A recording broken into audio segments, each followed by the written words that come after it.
Yes, sir. Yes, sir. My goodness. I'm back again. In the end zone in the building. Missed y'all. What's going on, everybody? We're in here. We're on the early depth chart debate once again. This is episode 2. We're going to be getting into running backs. As we know, we've had some acquisitions as of late that we got to discuss. And in the first episode, I covered some wide receivers, and we're definitely going to get into it. But I managed to get a treat for y'all today. I got a bit of a different setup behind me. I was able to decorate a little bit, a couple of jerseys in the background, got ourselves a plaque from the 2020 season and all that. It's a little more presentable based on the theme, but man, so as y'all can see, I'm not alone for this stream, and I'm excited for this one. I got my boys back with me again, Jordy and Jay Fizz. I appreciate you guys coming on. We got chalk up and bleed green at the same time, man. We're gonna get this going, and no pun intended. I just said chalk it up. Go out to Tone to Shields. I want to put that out there. Sometimes it's catchy. It's catchy. I'll definitely say that. But man, we got Big Play Slay in the building already. Good to see you. Hey, what's cracking, bro? Already bringing up the legend status. AK Eagles already in the building. Yeah, what's going on, man? Seen you gave me a quick follow on Twitter. Big Play Slay already going at the what up legends. AK Eagle already shouting his guy out. Jay Fizz already shouting you out. My guy, what's up? Look at this. Philly Sports Podcast. Robert, good to see you. Look at this. And then we got ourselves Samuel McMahons. What is up, everybody? Man, we got ourselves quite a show today, but y'all are new to the channel. I definitely appreciate it. Help with the algorithm of YouTube. Drop some comments down on your thoughts of what we're going to get into here in episode 2. Leave me a subscribe if you just like the content. Drop some likes. Gets my videos out there in the suggested columns and whatnot. But yeah. y'all got a crowd, I tell you that, man. Everybody pumping y'all up right now between Jay Fizz and Jordy, but I guess I'll let y'all two say hi to the people, because y'all got the paparazzi right now. Oh man, it's always fun coming over here and saying what's up to the boys, man. What's good, y'all? What's good, Big Play? What's good, AK? What's good, Samuel? What's good, Philly Sports Podcast? How y'all doing? My name is Jarrell, also known as Jay Fizzle Dizzle. Like I said, been here before. Love coming on, support my boy Lindy. Love having the talks with him and Jordy. And yeah, man, y'all keep supporting. Make sure y'all like, subscribe, all that good stuff. And yeah, man, can't wait to get into talking about these running backs, because yeah, man, a couple of them got to get the hell out of here. I can't wait to talk about it. Oh man, go ahead, shout yourself out, Jordy. Let's go. Hey, it's good to be here. Thanks for having me on to talk with you two again. It's always a pleasure. It's always a pleasure to see everyone in the comments again. And well, let's see what happens. Yeah, I tell you, y'all getting famous pretty quick. I'm not gonna lie. Yeah, I mean, for all I know, y'all could have more subscribers than me in a minute than I do in a few months. I'm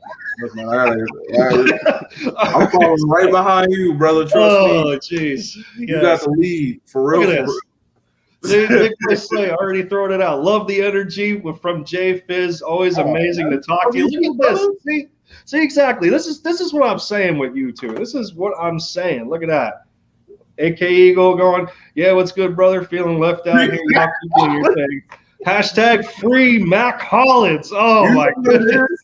We're going to let him be a good role player. That's what we're going to do. We're going to hype him up till he's the 54th man or the 51st man on the 53 roster. All right, we're going to get him on there. Trust me.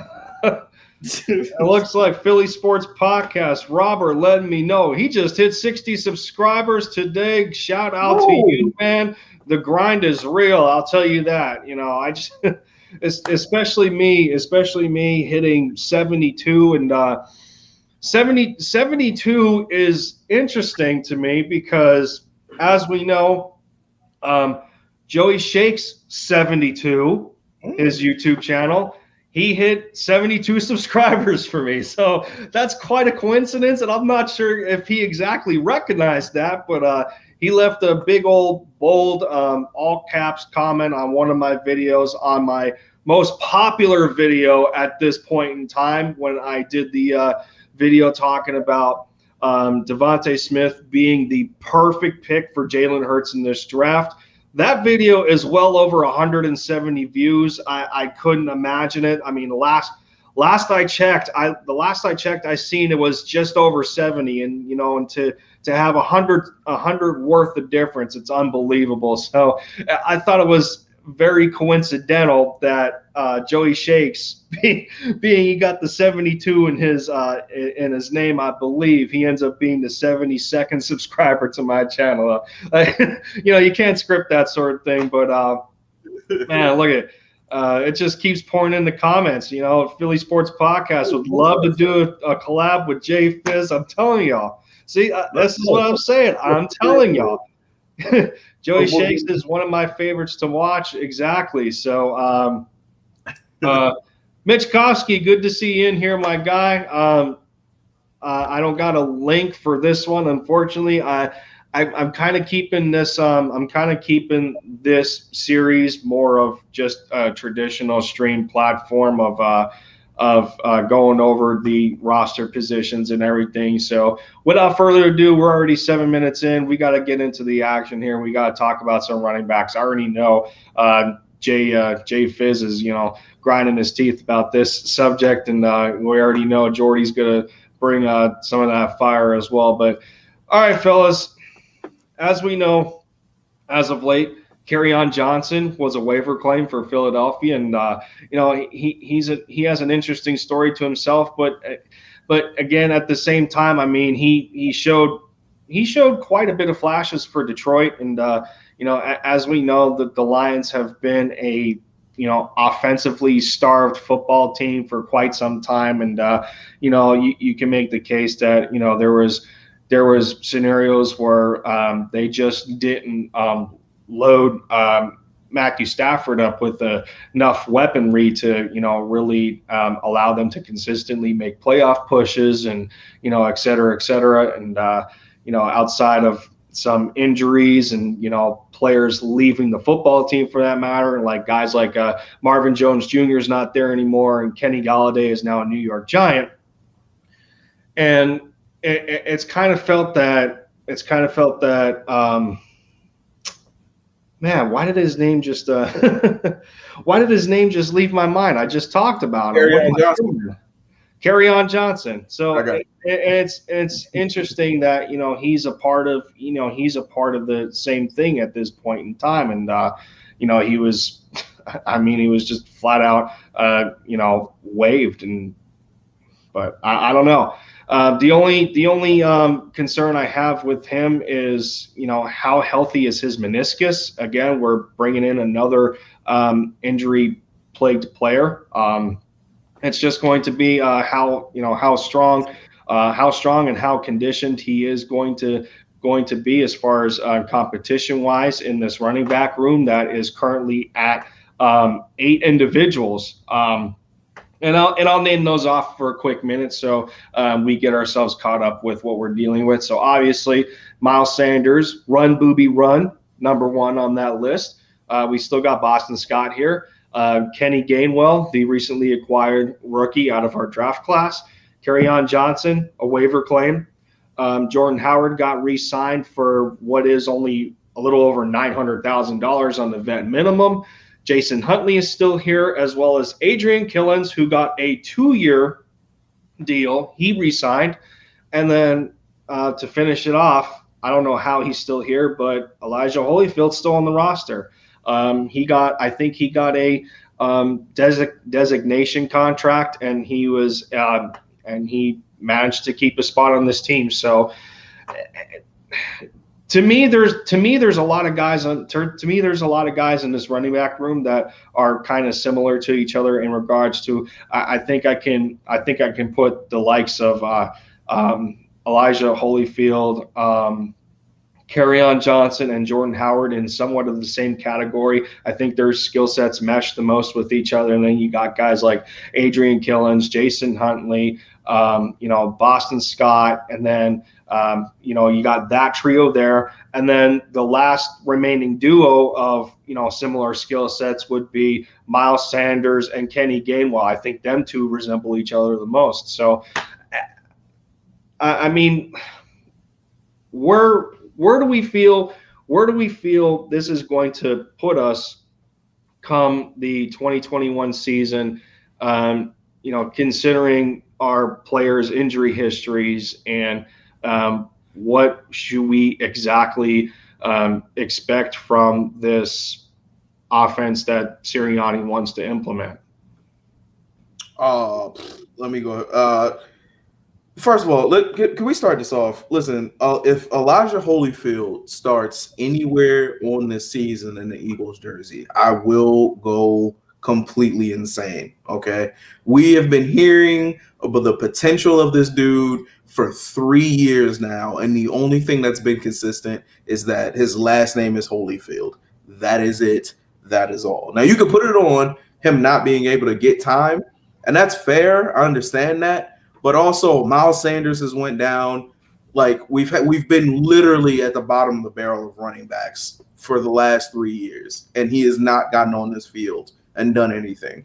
If he starts the season as an Eagles player in any way, shape, or form, I'm going to go off. I am sick of it. So there's that. I do. You guys brought up a really good point that I forgot, is that the roster is going to be extending this year. So honestly, I do think that we're going to have 4 running backs on the roster when it finally comes down to it. But I just don't know who those 4 are going to be. Well, I know I have an idea of who I want those 4 to be. I just don't know what the Eagles are kind of going to want. Just looking at the wide variety of running backs that we have now. I mean, we have catchers, we have kind of do-it-alls, we have powers for sure. But when you start going into what those, like, where those players fits best would be at, things kind of thin out a little bit. So I do think we're going to carry 4. I think we're going to have 1 on the, if we're going to have like kind of like the COVID list where we had last year, we're definitely going to have at least 1 person on there extra that probably won't be in the game. But just in case somebody goes down for a week or needs a week off to rest, he's going to be the guy to come back in, and he'll be able to jump in and be implemented into the offense at some type of point. But I do think we'll keep 4, 5 kind of on that weird COVID list or as the extra player until we figure out where the final number of the roster is going to be. But one of them will 100% not be Elijah Holyfield. I can bet you that. I can promise you that it won't be him. I mean, it has to say something when 2020, and even in 2020, it has to say something when we still had Elijah on the roster at that point, but later into the season we still bring in Jordan Howard again to try and resurrect that 2019 performance that he had up until the shoulder stinger, so and flowing into that, it still doesn't make sense to me as to why they would keep Elijah if he's not going to climb up the depth chart and see the field. I mean, they had opportunities to do so and put him in the game late last season. I guess you can say the Washington game, you could have played him as, for our quote unquote, like Tank McGinnon, but it's strange that he's still here. Who else am I thinking of? I had a thought in my head to go to the next thing that I wanted to say, but I guess I'll pass it on now to Jordy on where he stands with the running backs that are still on the roster, and from a competitive standpoint on what we should expect coming out of the rookie training camp, and then if anybody even attends voluntary. So, with the running back court, you're obviously going to keep Sanders, Gamewell. I think Holyfield's one of those guys that, like Lindy said, they're going to, if they're not going to use him, why keep him? But, and I get there's other power backs. Carry-on's probably going to be that guy, could be that guy. But Howard, he's only here to be a camp body, probably. That or a depth piece for now. He's not. He hasn't been the same after the stinger. He hasn't. Is he going to get back to his old level? We don't know. But the problem is why wouldn't you take Holyfield over Howard if you want development? Your face says it all, J-Biz. Go ahead. I'm not even going to get in between. Oh, I'm just going. Wait, Jordan, you done? I'm gonna let you finish, bro. I'm done. I'm ready. Oh, okay, you're done? Are you sure you're done? Yes, I'm sure. Okay, cool. So one of them, right, had back-to-back 1,000-yard seasons and then a 900-yard season, and then came to Philly, where they have the medical team made up of toddlers with stethoscopes who can't diagnose anything or keep anybody healthy. And the other one is Elijah Holyfield, who, when that person who had all them yards couldn't come in and do anything in a playoff run, just continue to be on the roster and collect money from the Eagles doing absolutely nothing. No, I refuse. I have more faith in Jordan Howard coming back and being good and decent and everything like that than I have in Elijah Holyfield doing anything worth anything of time and not just having the last name of Holyfield. Again, Jordan Howard was having a great Eagles career up until he ended up getting hurt. And you can say that for a bunch of people on the Eagles roster, man. Again, Travis Fulgham, Jordan Howard, I can't think of another name right now. Oh, Deshaun Jackson. Like, again, 90% of this team's problems over the last 3 seasons has been health related. All right. It's just people not being healthy enough to be on the field. You can chalk that up to, and again, Howard didn't have a history of being injured before he came to Philly. That all started there. Now, you could take his time in Miami of him not getting on the field as like an indictment against him and then being let go. Me personally, I take that as Miami was in flux. They didn't know what they wanted to do with their offense. And then when they finally did figure it out, there was really no place for Jordan Howard. That's not a snuff on his skills. Again, he's a really good power runner, and he wasn't a good scheme fit in Miami. That's I didn't understand why they made the room for him. Not only that, but why didn't Philly just retain him? That would have helped the running back room so much. I mean, you can let him go to Miami. They got him for a cheap deal, and they're probably going to continue to keep him for a cheap deal until they find a better option. But I didn't understand why they let him go, especially for a 2-year, $5 million deal or however much he got. That was ridiculous to not have him in there and then only get him back. But I think he's more than a camp body. I think he's been proven in this league to be more than a camp body. I think the problem, which is the deepest, maybe the number one biggest issue with the Philadelphia Eagles, is the fact that they cannot keep healthy people healthy. People who have a history of being healthy until they come to Philadelphia, for whatever reason, whatever we're doing here is not keeping them on the field. And I think Jordan Howard can tap in back into that, especially with the team that's going to allow him to get carries and allow him to get those get his legs built back up under him and be able to play his game the way he wants to play it. And then just giving him opportunity no matter what, like just letting him be on the field so he can be him. I will say though, and then a couple of people have brought this up between Carry-On and Jordan Howard are very, very similar. And I agree 100%.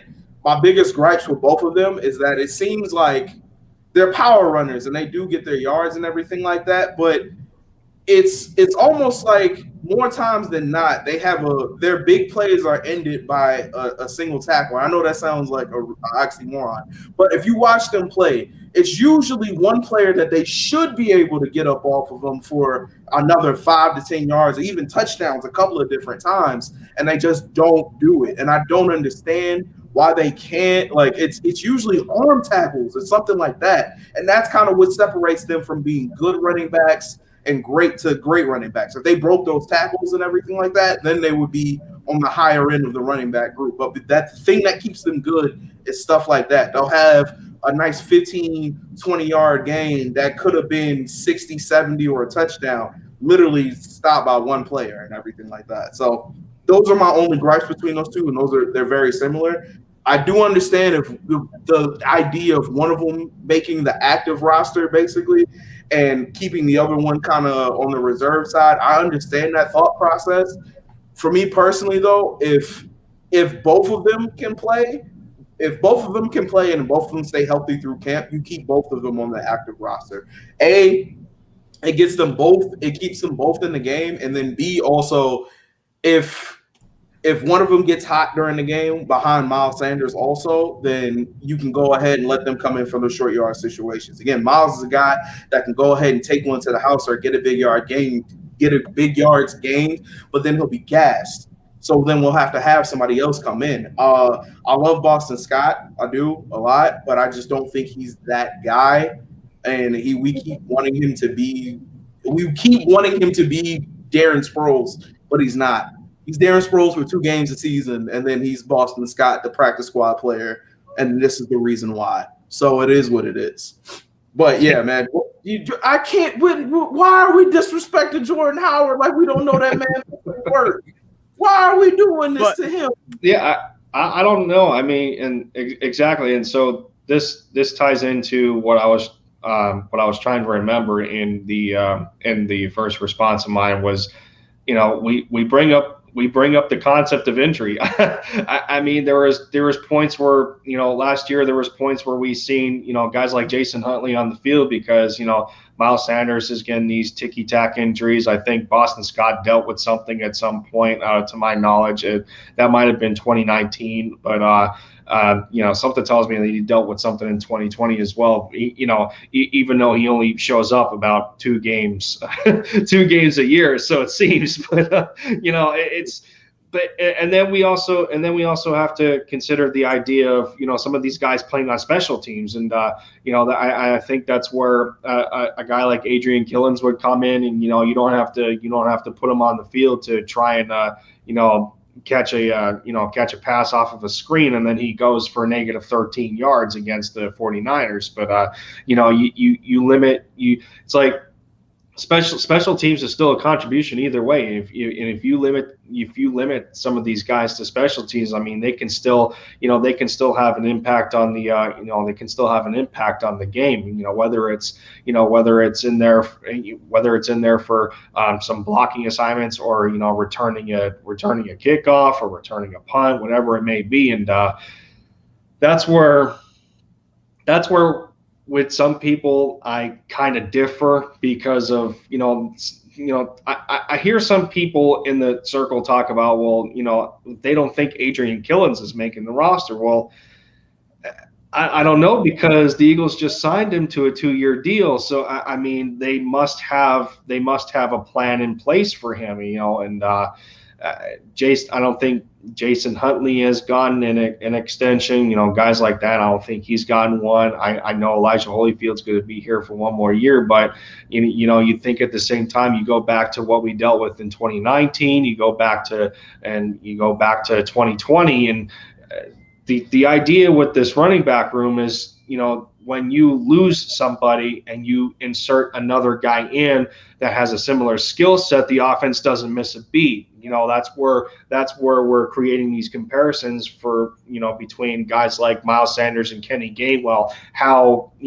much they resemble each other's game. And then we bring up Kerryon Johnson to Jordan Howard, and one of the ideas of bringing Kerryon in here, and it's almost kind of obvious. I mean, he's very good in pass protection, when he's out there on the field. And that's one thing where the Eagles have struggled, whether it's, Boston Scott in miscommunications, and, a free rusher comes in flying at the quarterback, and, that was Boston's guy and he misses them, or, even on Miles Sanders' part, where he's missed some assignments, or he blocked the wrong guy and doubled with one of our linemen. That's where you can have that balance with a guy like Kerryon Johnson, who's good at that specific thing, and and the room can work in a collaboration together and and try and right this ship. So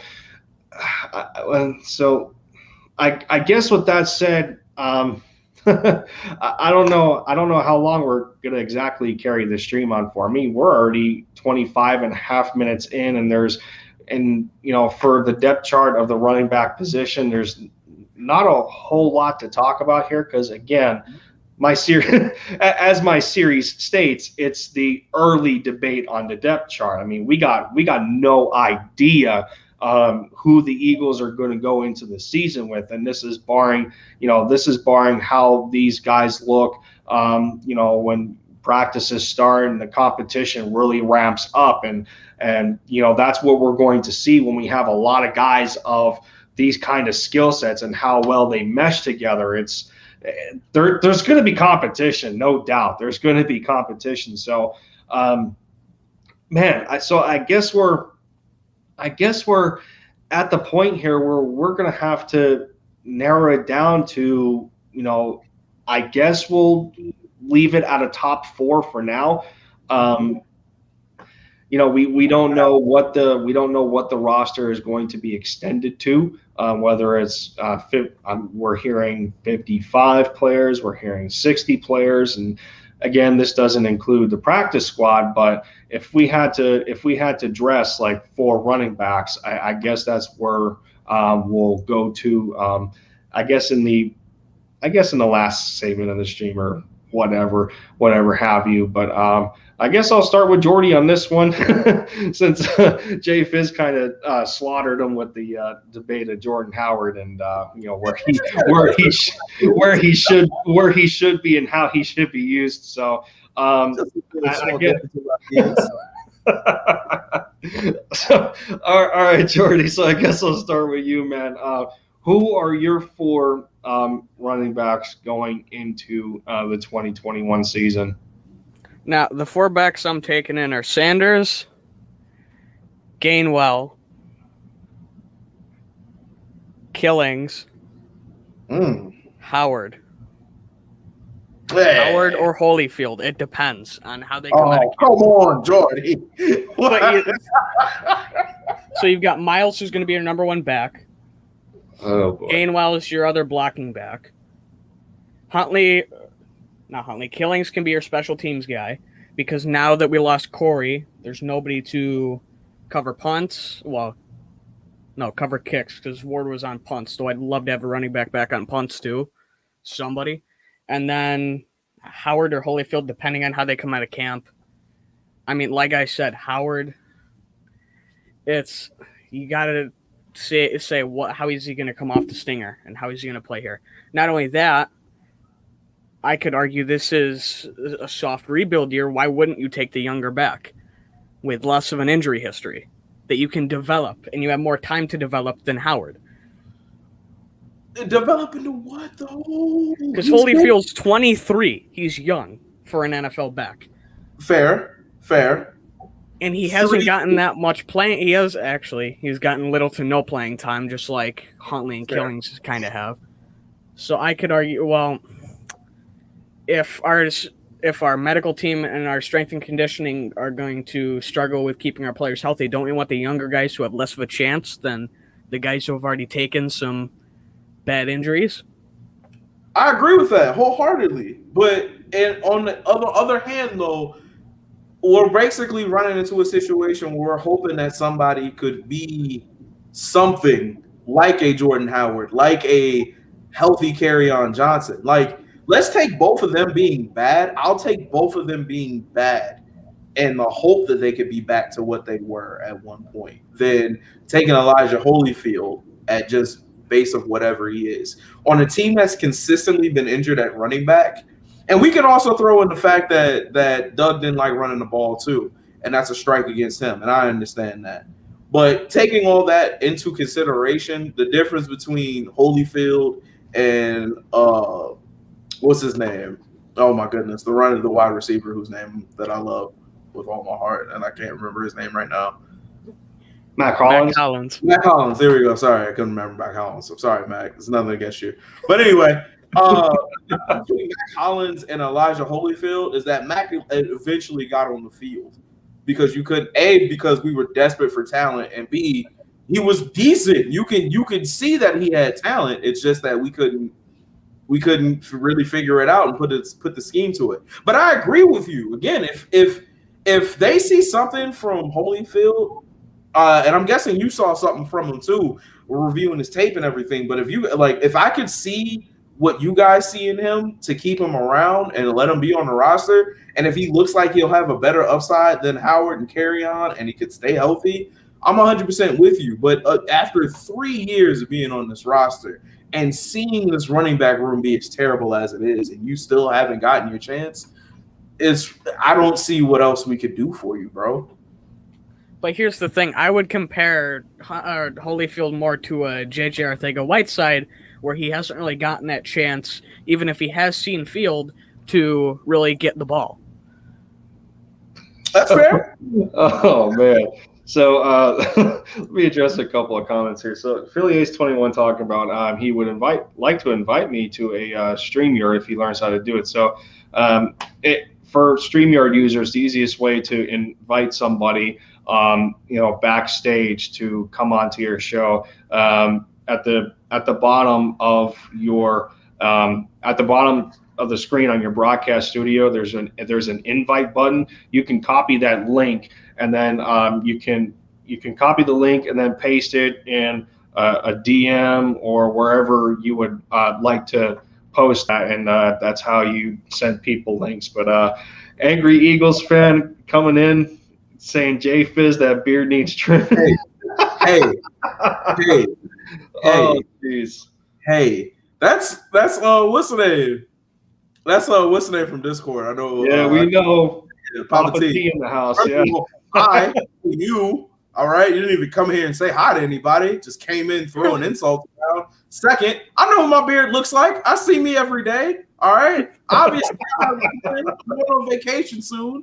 All right. Decided not to shave it yet because there's no point. It's gonna look bad when I'm going on my road trip. But I got it. All right.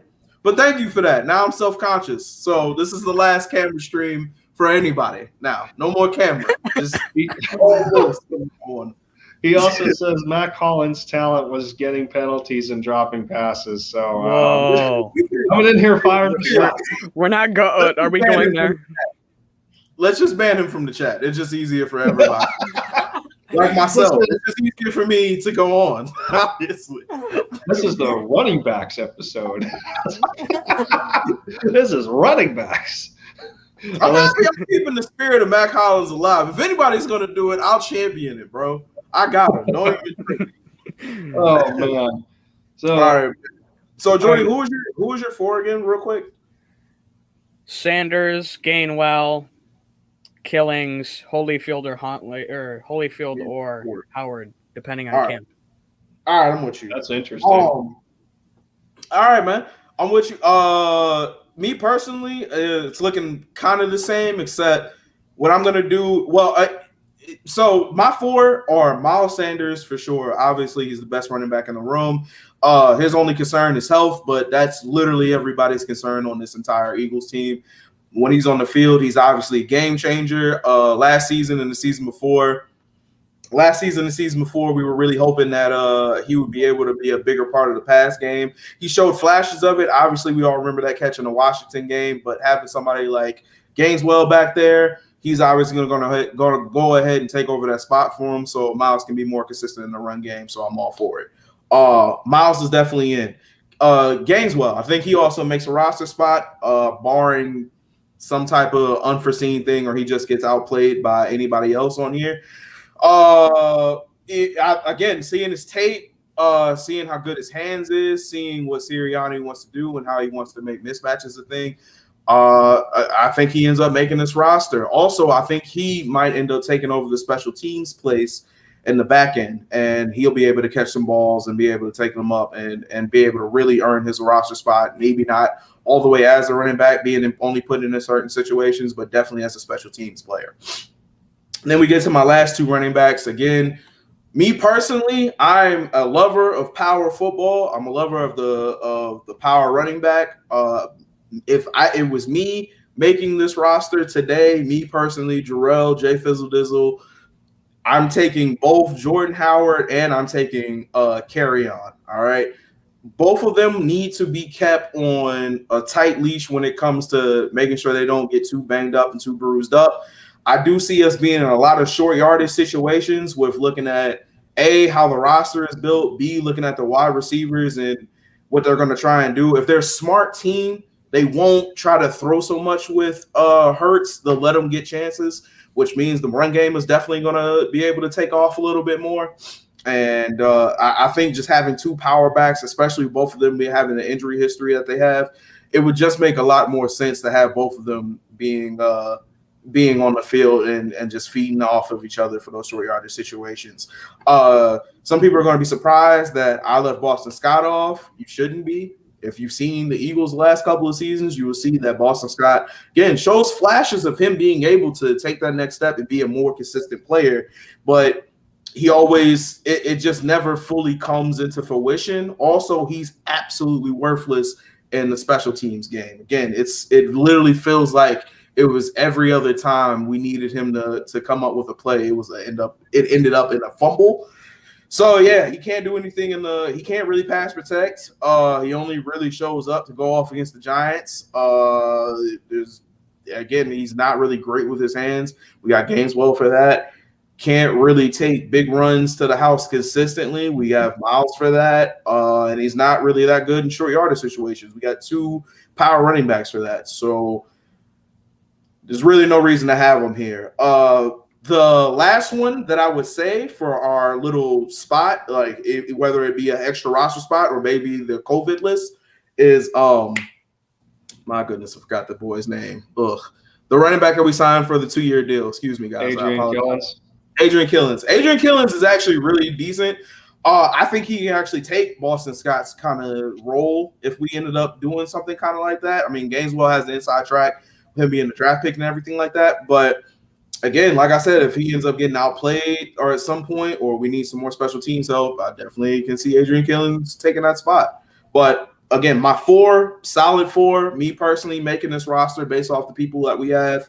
We have Miles Sanders, absolutely number one, Gamewell at the 2 spot, and then the 3 and 4 for power backs or to just double power backs in Johnson and Howard. Again, I think both of them are basically the same type of player, and if we can get production out of both of them and keep them both healthy, then again, there's really nothing you can do to stop this run game.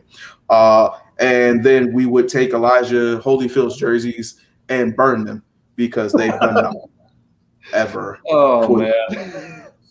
You just had to throw that in there again. I just don't want anybody to mince any words that, yes, no. And it's not him personally. I'm sure he's a great guy. I'm sure if he has kids, he takes care of them. I'm sure if he has a dog, he feeds it and pets it. I'm sure he's a great dude. It's just, you're not a great player. So you're a waste of time here. I wish you nothing but happiness and wellness, though. So Papa T back in here again. He says Kenny is Fletcher's cousin, so he's taking Miles' job and girlfriend. Well, I don't know about the latter. Wait a minute. Do you know who Fletcher Cox is? He had somebody's ex-boyfriend run up to his house. He had nothing but 320 some odd pounds on him and a shotgun. All right, I don't want nobody wants smoke with Fletch like that. No. Remember the old Discord meme that we had about Fletcher Cox? I think so. Yeah, I think so. Yeah, remember we called him Mr. Steal Your Girl? Yeah. Oh, man. That's right. I don't know if somebody had a picture of him holding a shotgun or something, but that would be dope. He was literally on the phone with the police saying, "No, yeah, I'll shoot him. Yeah, I'm gonna shoot him." It's like, yo, you got a game on Sunday. What you doing? Jeez. Looks like we got 2 people in the comments that I can see they're in agreement with Jay Fizz and Big Play Slay showing his love to your opinion, and AK Eagle right behind him saying, "I'm with you, Jay Fizz. It's going to be Sanders, Johnson, Gamewell, and Howard. Gamewell will be lining up in the slot a lot that I expect." He says, "A lot of screens and slants. I see this offense being a throw 10 yards and let your receivers do their type of thing." He also goes on to mention that Killins is a beast. He is just getting buried under a big halfback depth chart, and that's pretty true. And you can also attest to the idea that Adrian Killins wasn't utilized correctly last year, nor did he necessarily get a lot of chances to do so in the debacle of the 2020 season, with us having really no idea what to do or what was going on for that matter. And thank God that season's under the bridge. So before I go to my four, looks like Papa T also coming in saying, over under on Miles getting hurt in preseason. That's a good question, honestly. I think was it last year that he was dealing with an ankle issue that kept him out of some of the preseason or time of practice. I think Miles was dealing with an on and off ankle issue, so which and then turned to I think it was a grade 2 hamstring strain last year that he missed time on. But that's also the thing that I brought up in another stream or in the comment section of a stream that I was watching, and I told people, I says, 2022 is the last year of Miles' rookie deal. I says, don't be surprised if a guy like Gamewell ends up taking his starting spot if he doesn't stay healthy. It's a definite possibility. I mean, you got to think of it this way. Kenny Gamewell missed the 2020 season because I think it was either a combination of an opt-out or the season just got shut down for Memphis, but he didn't play in 2020. So you have to imagine if he replicated the season that he did in 19 for the 2020 season as well, if he stayed consistent, he's easily a third-round pick, in my opinion. He probably would have been a third-round pick, talking about a running back. So, I mean, he's for us to take a guy like Kenny in the 5th is it's quite a steal, and especially for how dynamic he is as a running back. He offers a little bit more than Miles does in the receiving game, for that matter. Kenny Gamewell is a guy that runs receivers routes. Miles doesn't run too many of those. I mean, he does to an extent, but it's not as much as Kenny G. So, and as we know, the best ability in this league is availability, but it's just going to come down to how these guys perform. So, let me see. We got. Do you feel that same way about every other player on this roster then? Because you can say that about what's his name? Dallas Goddard. You can say that about Michael, or not Michael Bennett. What is his name? Good Lord. The DN that we got from the trade from Minnesota, we won a Super Bowl with, that's also on this last year with us. The DN from the Vikings, or are you talking about Cleveland? No, not Avery. The DN that we got, the oh my God, from Tennessee, broke Reggie White's records that we drafted. Derek Barnett. Yeah. So much. Oh my God. You can say that about Derek Barnett. Again, all these people have great upside. The consistency is that they're not healthy. But as we can see, going back to everybody else that has ever come to play for the Eagles in the last 5 to 6 years, we can't keep people healthy on this roster. Again, we get wide receiver talent from other teams and free agency, and they can't stay healthy. We get draft picks and people that we hope for, and they can't stay healthy. So to put that on him, and then we'd be losing out on a lot if we gave up on Miles because he couldn't stay healthy on a team that can't stay healthy. That doesn't make a lot of sense to me, is that we're punishing him because our medical team is obviously terrible. And again, you could say that about almost any person that we have drafted that ended up being a starter on this team. Rasul Douglas, Sidney Jones, like all these people that we drafted and put time into, they just couldn't stay healthy on the team. So it is what it is. And again, I agree with you that we can line up Kenny as a slot receiver and everything like that. And again, he fits the Miles Sproles role a lot way better than Boston Scott does, like top to bottom. Again, that's what that's what Darren was doing back and playing for the Saints, was lining up in a slot and making his own way. I think he'd be better as a tool to use, much like Darren Sproles was, than actually being the head lead number one back. I think Miles is without a shadow of a doubt, the head lead number one running back. You can't get rid of him or think that he's going to get his spot took unless Gamewell is like Darren Sproles. It's like unless he's Delvin Cook and he doesn't get hurt. If he's Delvin Cook and he doesn't get hurt, then we have a different conversation here. But I don't. It is a solid argument. I'm not going to lie. I mean, Miles is built a bit bigger than Kenny is in the first place. I think Kenny only comes in at about 5'9" or so, but he's pretty stout for his size. I think he comes in I think he's at like 205 or 210 for that matter. And he resembles Miles from a build perspective, but Miles I think is more like 5'11" or something like that. But and yeah, I get it. I get it at the same time. I mean, some of us fail to remember the fact that, Miles coming out of college, he was the number 2 to Saquon Barkley before Saquon got drafted, before Saquon got drafted, before Miles did. And, there's a lot of cases where Miles offers more to the table than Saquon does. I mean, Saquon has, for his time in the NFL so far, Saquon Barkley, he also struggles with injury. I mean, he's had more extensive ones. He's had an ACL tear already. And Miles isn't there yet. Miles has had more ticky-tack stuff with an ankle, or I think at one point he had a groin injury, which Papa T pointed out.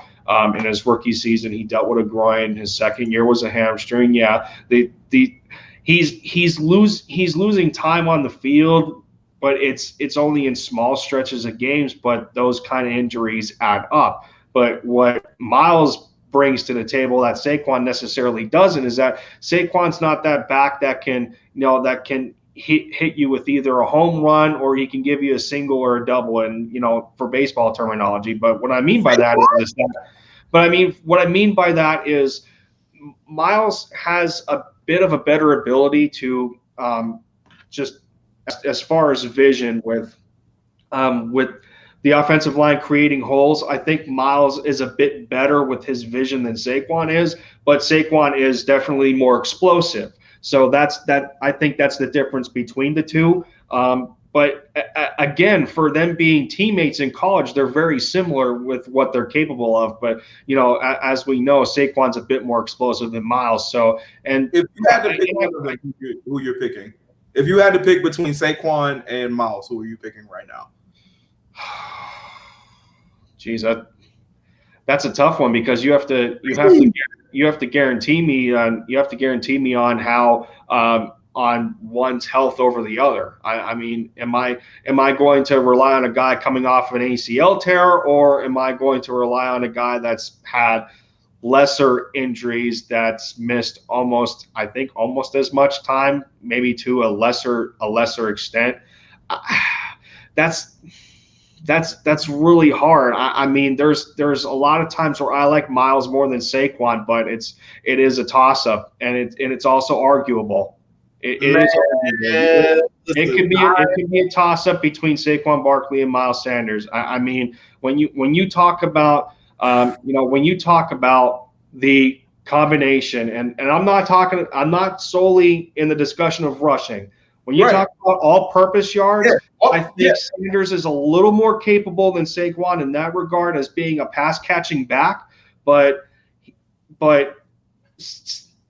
as I said, Saquon's a little more explosive than Miles. That's the difference for me. But them two are, they're neck and neck, very equal, and I think they can topple each other as the seasons go on, barring on how well they stay healthy. So. Lindy, AK Eagles coming in here, he says Gamewell is like Alvin Kamara to a lesser extent, and yeah, that's true. He also goes, no, Lindy, I totally agree. I'm a huge Penn State fan, and I've been saying when it's all said and done, Miles will have a better career, and he feels that Miles is better than Saquon Barkley. Okay, all right. I'm not gonna go there yet. I'm not necessarily gonna go there yet. When you talk about how, see, there was a lot of cases when Saquon was healthy, he was giving people vibes of Barry Sanders with how, like, with his elusiveness, and he has a bit of a patience to his game as well. Where Miles is a little more. He's a little more blunt. He's a little more blunt to the fact where he's going to hit that hole so long as it's there. But sometimes when it's not there, he can create his own hole. But again, I bring up the explosiveness factor. I'll give that to Saquon, no doubt. But when you talk about a complete back, one that can pass protect to an extent, Miles is average.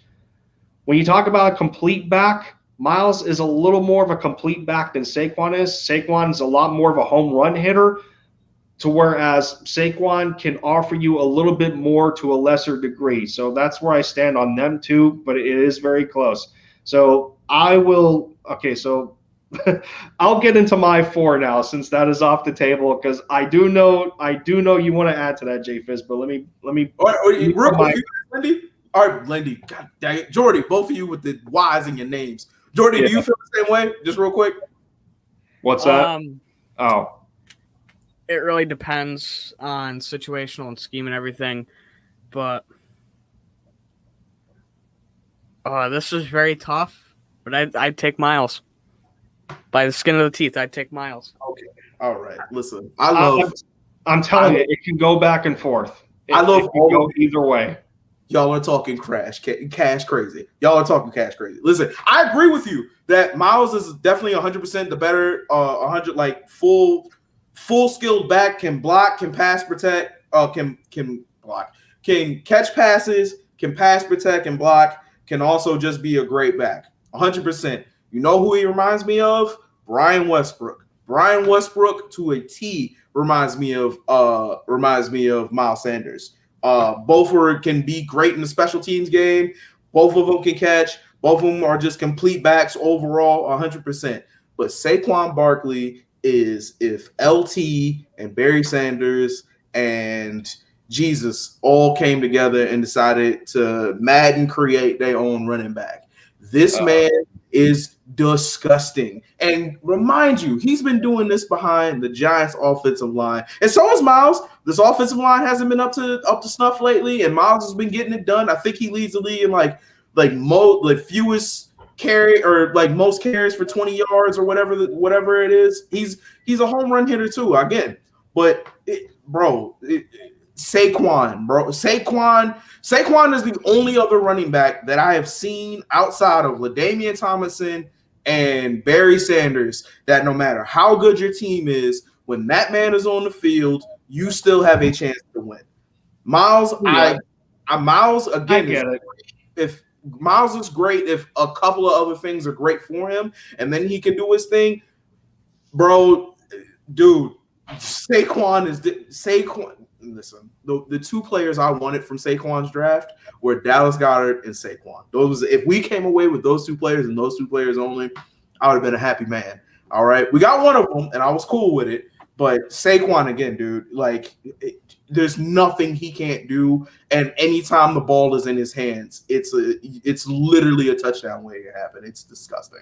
But I understand what you guys are saying, and I agree 100% that Saquon is not all the way a complete back, but in my mind, it's almost like comparing Brian Westbrook to Adrian Peterson. Adrian Peterson, even though he wasn't a complete back, wasn't that great in catching and everything like that, when the ball was in his hands, it was problematic for everybody on the opposite side of the field, without a question. And Miles, again, Brian Westbrook type, makes your team better, 110%, can do everything your team needs him to do, but one of them is just wonderful.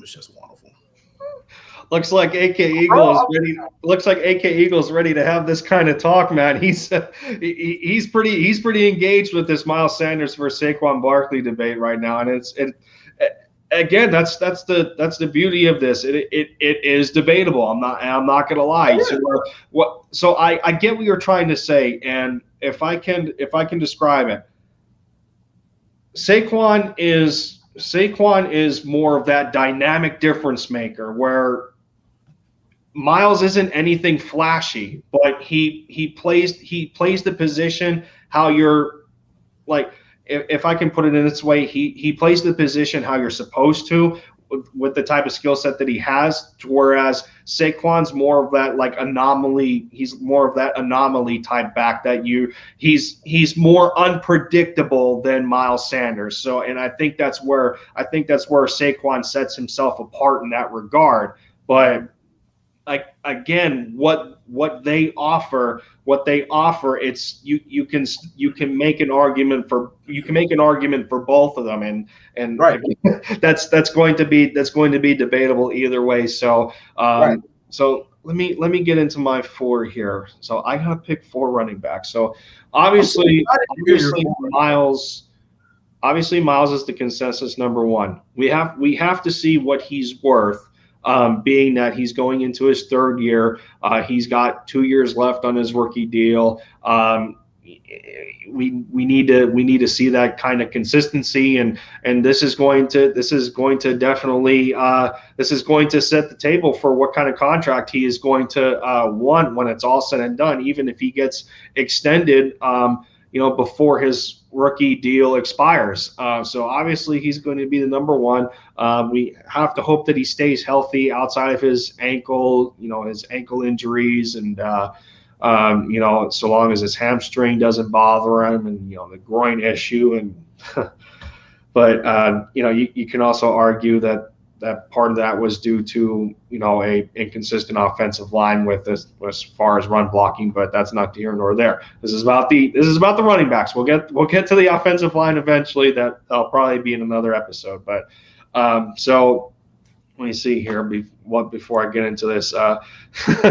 So you said AK Eagle's going, bro. We haven't even gave Miles a chance yet. Just wait and see what happens when he runs 200 times a year, and that's true as well. I mean, we can also argue to the point where how many years have we seen a Doug Peterson offense where he just refuses to run the football and it's all about the pass, where there's too many scenarios where just run it, Doug, and then he'll go 3-4 straight passing plays for no reason when and I feel that this is going to be one of the the stronger points of emphasis in this Nick Sirianni offenses, where we have to remember that the run sets up the pass, and sometimes it's vice versa. You can't have one without the other. And if you're going to sit there and pass the whole time, it's like you don't even know if the defense respects your run game. And there was too many opportunities where Miles could have broke the game open, and then Doug refused to run the football. So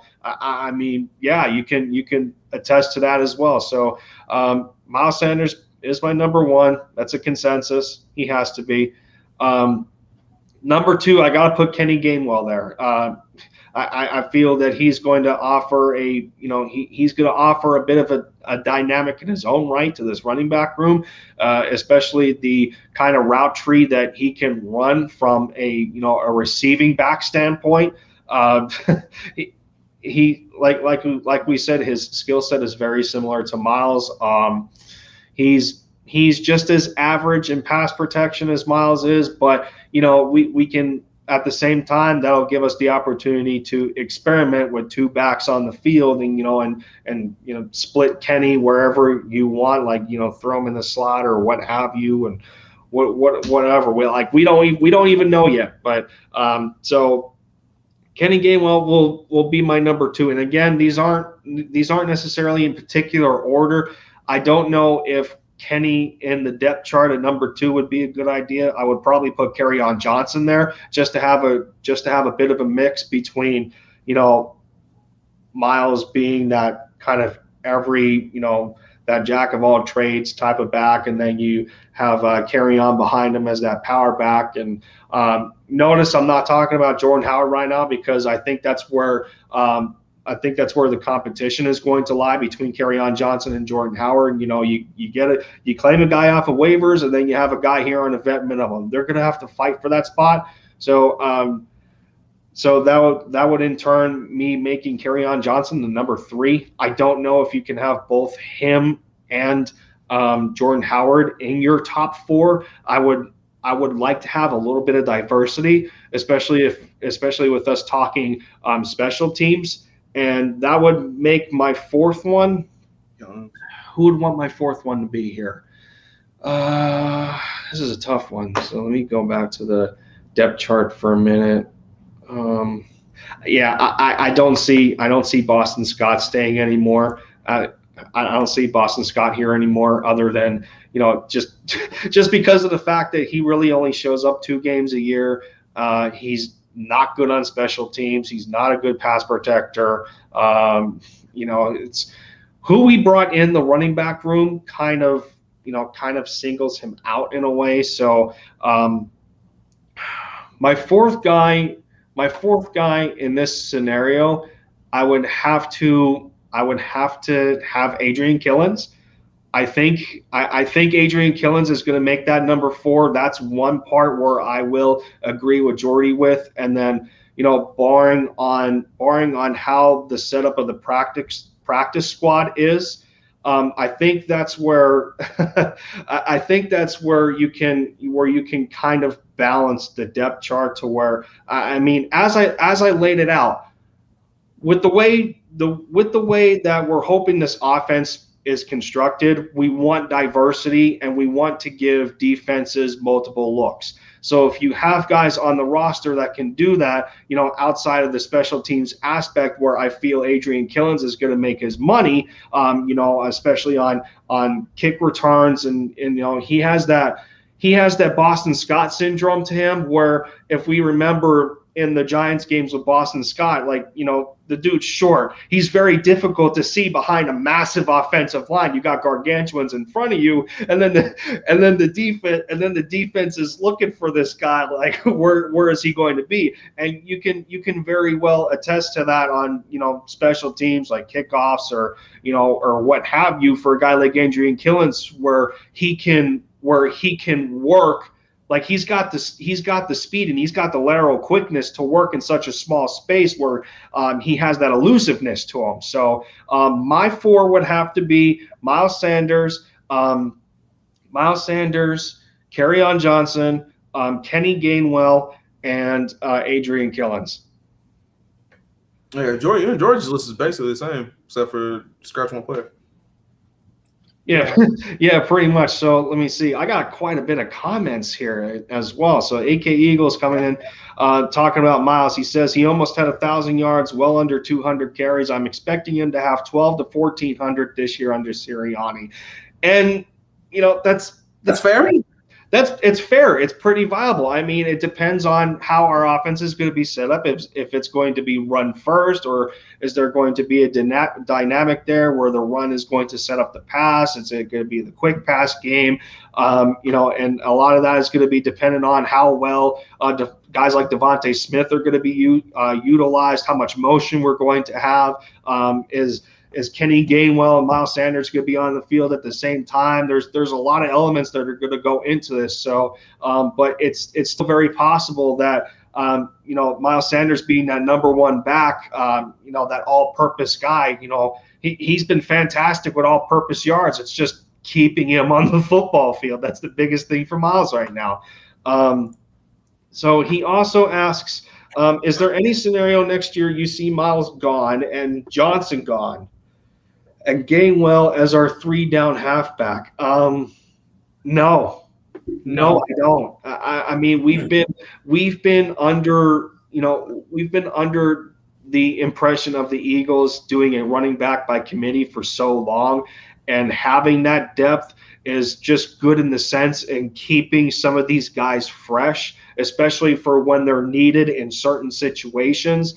I don't know if I think Kenny has the makeup of being an every down back, I don't think it would be this early, but you never know. So my guy Philly Notion, yes sir.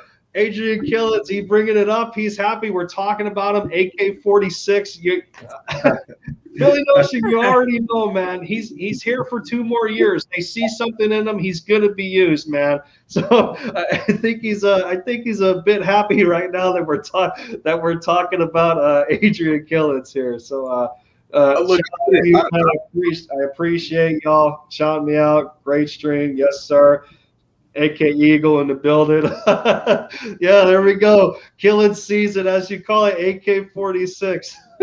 Yeah, I'm excited to see what Killins does and everything, man. I'm excited for all these running backs, not named Elijah or Holyfield, but and Boston Scott. I've seen enough from you. No disrespect, again, love you, Boston, but it is what it is at this point.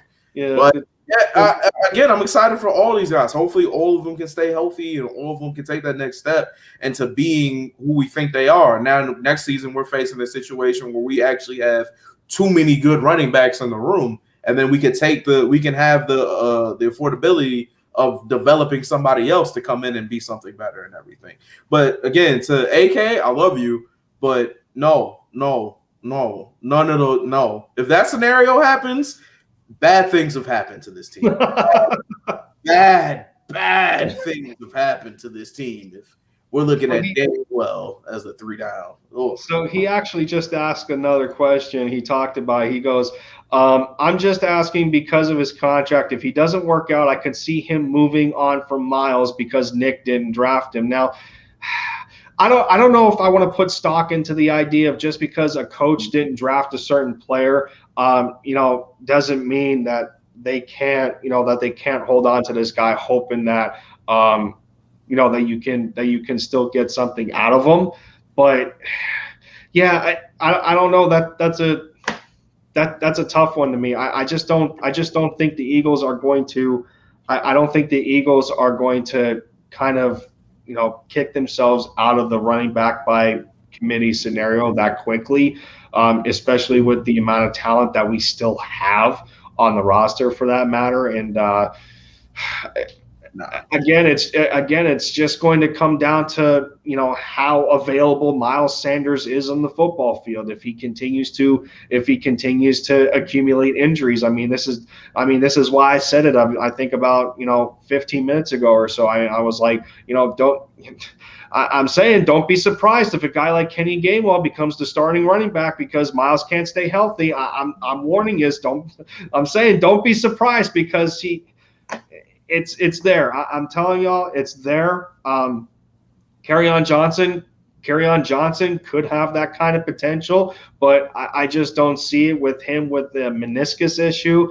Jordan Howard's only here for another year. He was signed to a vet minimum. He's got that shoulder bothering him. We bring up Jordan Howard talking about him, and it's like he just got done talking about that he wasn't sure if he was going to play this year, that he might have had to retire because no other team in the NFL was giving him any offers. So he's gonna show out as well. But Notion also brought up, what about Corey Clement? I don't even think Corey is still on the roster anymore. I think last year was his final Corey year. Walked. I'm sorry. Wait, he walked, or we didn't offer him anything? Did he? He walked. We didn't give him a He walked. deal. He was done. Yeah, we didn't re-sign Corey Clement. I thought he turned us down. I was like, excuse me, Corey, yeah, I love you, but no, you don't turn us down. You don't just tell us no. Yeah, no. You ain't been here for 3 seasons. No, you don't just get to tell us when you're done. Corey Clement never got back to his old self because of that knee injury, and he just fell off. Like it's not that his breed of a running back is dying. It's just that he didn't have use in our system anymore. we had too many backs at that point that did the same thing but better than Corey Clement. So he kind of got run out of the depth chart in that regard. But AK Eagle also brings up he talking about he said I agree, but Chip Kelly did it with LaShawn McCoy, but I don't see it. There's no way that scenario is anything similar. So yeah, they didn't like each other for real. I also can argue that the thing about regimes is you're not going to have a new regime come in and clean out guys because it's not a rebuild. You're not rebuilding the team, so the new regime's not going to come in and you can use the excuse that you're cleaning out a lot of guys for a new regime. And it's not like college football where you can just flush the roster with your guys. You're not going to see that in the NFL, so you can't really use that as any sort of leverage one way or another. Yeah, I agree 100%. You don't get rid of talent. That was one of the reasons why Chip didn't last in this league. And also, Chip and LaShawn genuinely in real life did not like each other. Like, they were not cool. They weren't even civil to each other. So unless something like that happens, which even if it does happen, they better figure it out. Both of them better get on the same page because, no, we're not having that again. I don't even remember the running backs we had after LaShawn left. Or was it who was it? The boy we got rid of him in what, 2014? So at 2015. So who did we end up picking up? DeMarco Murray, who was Ryan Matthews. Ryan Matthews. Zoom back that did nothing for us. Darren Sproles. Ugh. The same DeMarco Murray who ran for over 2,000 yards for Dallas because they ran him into the ground and he was a shell of his former self. That DeMarco Murray, yeah. I don't know if it was a shell of his former self. Like what happened? Dude, he was exhausted from that year in Dallas. He was exhausted. We were bad though, bro. We were not good. It was the role. It was the role in which we had DeMarco playing. Like Chip Kelly had him as like an east-west back when he's north and south. That was a disaster. I think it was the team, bro. I think it genuinely. Yeah, that too. And it's not like he was running behind a bad line either. He was running behind a decent, at least, line. Because you had last year, we got Johnson, a bunch of them.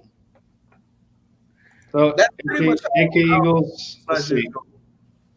AK Eagles goes, I know, but let's not act like you can't get a halfback in any draft that is as talented or can fill Miles' hole very well, and halfbacks are a dime a dozen. I mean, sure. They are a dime a dozen just to the sole fact that the running back. But here's where I'm going with it.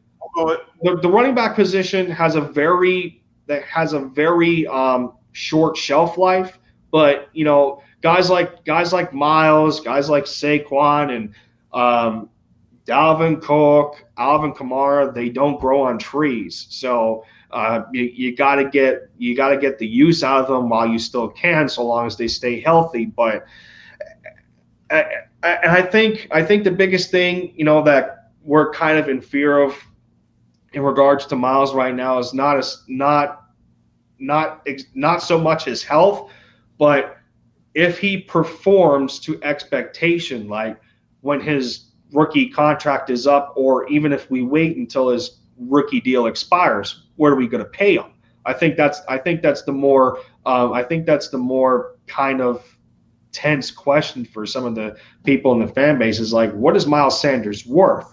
And it's just going to come down to how well he performs. I mean, can you see him getting top 10 to 15 money? I think it's possible, but then again, it's going to depend on how well he plays and if he can stay on the football field. Because if he continues to show consistency in regard to if he gets the carries that he deserves, and if his yards per carry numbers stay up like they are, I think he's still over 4 yards a carry. I think he's averaging about 4.3 for that matter, which is better than I think the average is 4 yards a carry, or that's the that's the average that you want to look for in a running back. And so if his numbers stay how they're supposed to, then I don't see why not. You'd give Miles that kind of money, but just we can't think of him as like a top 5 back. I think that's the bigger thing with Eagles fans right now is when it's all said and done, depending how healthy Miles stays and if he continues to perform the way he does, is what are we going to pay him when it's all said and done? And the same could be said for Dallas Goddard, which is another reason, and I don't want to get on to oh crap. So all right, so I guess we can keep the stream going on a side note, because looks like Philly Foothills and I will have to reschedule. His power is still out right now, but fortunately for the stream's sake, we can keep going if y'all are up to it. But like I was saying, I think it's we can't dwell on the fact of the possibility of Miles making more than top 10 money. But what I was talking about with Dallas Goddard in the same respect is his rookie contract ends this year, I believe. And then, people want to talk about the Zach Ertz scenario. For the sake of Dallas, I don't want Zach Ertz back. So, yeah, I don't. Okay, I'll get into that tangent. If you guys want. But so let me see. AK Eagles goes, I agree. If he balls out, he stays. But I'm saying if he can't stay healthy, don't be surprised if he is gone after next year. I don't know how that's not a reasonable statement. No, there's nothing unreasonable about it, no doubt. But it's just you're at that point you're taking a gamble because of the idea of Miles Sanders not staying healthy. Who is that guy behind Miles that's going to take the reins that you can depend on? That's the question that we're going to have to ask at that point in time. But so real quick, 2 things. I agree with you that he probably won't be able to make top 10 running back money. I just looked up Derrick Henry's contract, who's the highest. He's making $50 million with 25.5 guaranteed. So right now, based on Miles Sanders' career at this point, he's not getting that. He's nowhere near that. Even with the cap going up, even if the cap goes up next year and the year after that, and because we could just we can't do the 5th-year option, so we have to pay him. But so you don't even see top 10 to 15. Top 10 to 15, maybe, because we're talking about you say top 10 money. We're talking about $30 million over 4 years. Yeah, I'm saying on the cusp of not in the top 10, but yeah, from if 10 to 15, yes. Where he could land, do I think he could be a top 10 running back in this year and we would pay him that? Yeah, I think he could be that and he should be that. I agree with everybody that between injuries and everything like that he hasn't been able. I agree with everybody that his injuries have prevented him from really having an argument of him being the guy. I understand that and everything, but you can say that about every other position on this team outside of maybe corner. Everybody else either has an injury question mark or a talent question mark. Those are the 2 things. We only have an injury question mark on Miles Sanders. The talent is there. We all came up with a list, and for sure, including you guys, y'all all looked at us and everything, and y'all said, hey, Miles is for sure the number 1. We can't just think that we're going to draft a guy to replace that immediately, especially when he's second to a Saquon Barkley, and we're having even conversations about him. Again, the talent is there. If Lane Johnson is still here and we're okay with Lane Johnson being here, and Brandon Brooks is still here and we're okay with Brandon Brooks being here for right now, if, like I said, again, we all have our concerns with Dallas Goddard, but again, it's not from a talent standpoint, it's from a health standpoint. And that's the thing with this entire team. That same question can be said about 95% of our starters on the team. So it's not really fair to put that on him and be like, well, we can have somebody healthy and consistent. Because to be fair, Greg Ward's been healthy and consistent, but ain't nobody putting Greg Ward at our wide receiver 1 and then being like, well, we'll just draft somebody else. But we're not going to do that. So I hear what you're saying, and I agree with you from a standpoint of being like, yeah, we do need his body on the field, but we also can't think that we're just going to replace production like that immediately. Like that's going to take some time and everything like that. And even if we devalue the running back spot, there's still only one Derrick Henry. There's still only one Alvin Kamara. There's still only one Saquon Barkley. There's still only one Miles Sanders. You see what I'm saying? Like, when you have star talent at that, I think you keep it. And especially if the problem seems to be a team problem rather than the player itself. Like, again, if he was the only one getting injured and everything like that, this would be a little bit more of a different discussion. I'll see what you guys are saying, but you know what I'm saying? It is what it is. AK Eagle bringing up. I know. We're just having a passionate debate, brother. I'm not mad at all. Oh, good. Bro, the season ain't even, like, OTAs haven't even started yet, bro. This is all craziness. That's the beauty of debate. I mean, yeah, look, man, we're Matt Collins believers for life. I think the only thing close to angry J Fizz was after the Hurts pick. Oh, geez, no, in the playoff game that we lost. The playoff game that we lost in Seattle. Because, oh my God, we put who was that old man that used to play for us and we put him in and he broke his hip? Jason Peters. No, not Jason Peters. Ugh. No, the quarterback. Josh McCown. Yeah, Josh McCown. Yeah, I wasn't okay with us putting Josh McCown in as our backup quarterback. Personally, I would have took Nate Sudfeld. I would have told him throw the ball deep, and we would have lost the game that way. I would have been perfectly fine with that. I was pissed that game. Josh McCown literally broke his hip the second pass that he took of that game. Like, there was nothing we could do here. He was 40. We got him to be a backup player coach type thing, and he couldn't play, and he barely could coach. He was just a guy we like. All right? Ugh.